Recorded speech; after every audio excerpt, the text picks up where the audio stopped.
Today I want to talk about empowering others and building big people. What do you do to empower others and to build big people? I know a lot of times in my life I've spent time thinking that if I wanted to do something right, I had to do it myself. And that of course leads towards a lack of delegation, to micromanagement, being exhausted and tired because you've had to do it all yourself, being frustrated at others who may be trying to help you but they don't see it how you see it. So you make them feel bad. You don't necessarily mean to make them feel bad, but that's kind of the fruit of how you handle the gap in what they have done versus what your expectation was, because you're not used to letting go and empowering others. So how can we empower others? How can we build big people in the process? So Bill Johnson out of Bethel in California, Bethel Church, he often says, I'd rather build big people than a big church or a big organization. And there's so much wisdom and truth to that, because it only takes one person or a very small motivated group of people to change anything. And that starts with empowered big people, which comes from what's on the inside of them. And here's some practical ways that you can help do that. One is in your own family or in whatever leadership structure you find yourself currently influencing. Perhaps you're running meetings, perhaps you're on a team of some sort and you have some project to make happen.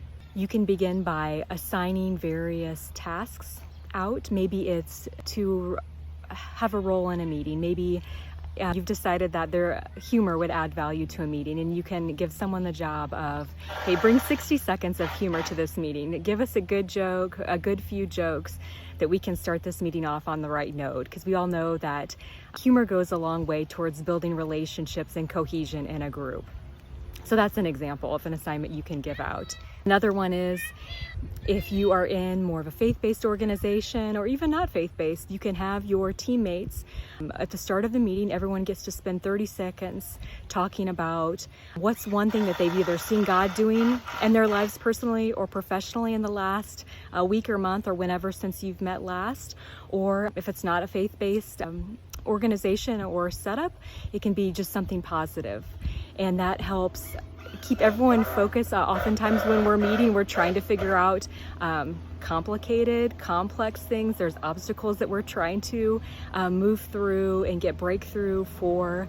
So focusing on those positives, starting out with humor, having the opportunity to focus on some positives can really just help people keep charging forward in that positive direction, which gives the energy and the mental breakthrough mindset that's needed for that breakthrough to accomplish the problem solving that needs to happen in those meetings. So those are a couple examples, adding some humor, starting out with a little bit of a positive round robin. And other ways to empower others or to build big people is as you are seeking to delegate or hand off different tasks. We already talked about some of the downfalls of micromanaging in terms of just harming morale and also burning out your own self. But really start out with the why. Share your why, share your vision when you're getting ready to hand off those tasks. Help the team around you or the individuals that you're working with understand where you're coming from, where you're trying to go as an organization or as a directive, a mission, and get their feedback, and then assign out the task that you have for them, or whatever it is that you would like for them to accomplish. Let them take it, let them run with it. Check back in on them, don't micromanage. When it comes time for the task to be done, check in with them, review it together. See what was accomplished. It may not match your original expectations. It may not be exactly how you would have done it. And you know what? That's okay. They're a different person. They have different experiences. There's always the translation factor that comes through when you're trying to describe what you have in mind versus what they bring to the table through their best. But review it together. Get back on the same page, celebrate what they've done well. If tweaks need to be made, address the tweaks, make the tweaks, and go from there. You'll be well on your way to establishing big people and empowering others. And you can bring a team to accomplishing your vision instead of going solo.